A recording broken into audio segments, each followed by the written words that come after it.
জুলাই আন্দোলন, যেটা কিন্তু আপনাদের আন্দোলন স্থগিত হয়ে গেছে, সেটা কিন্তু আরেকটু যাচ্ছে। হাদি ভাইয়ের বিচার না হওয়া পর্যন্ত আমি কিন্তু মাঠ ছাড়ব। অবশ্যই হাদি ভাইয়ের বিচার চাই। আপনাদের বিপ্লবের আন্দোলনের একজন উনি অগ্রগতি ছিল, মানে আমি জানি ওনার এক একটা ওয়ার্ড যেন বিচ্ছিন্ন ছিল আমার জন্য। তো আমরা হাদি ভাইয়ের বিচার কিন্তু ছাড়বো না।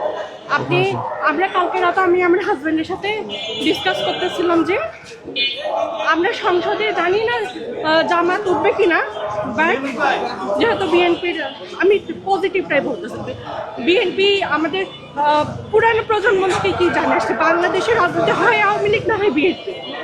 তো এখানে একটা বাঙালি পুরানো মস্তিষ্ক থেকে একটা চান্স আছে যে বিএনপি আসার চান্স আসতে। তো আমরা তো চাই আপনি এবং হাসনাত ভাই অবশ্যই দলীয় হোক বিরোধী দলীয় হোক সংসদে থাকেন এবং আমাদের হয়ে রিপ্রেজেন্ট করেন।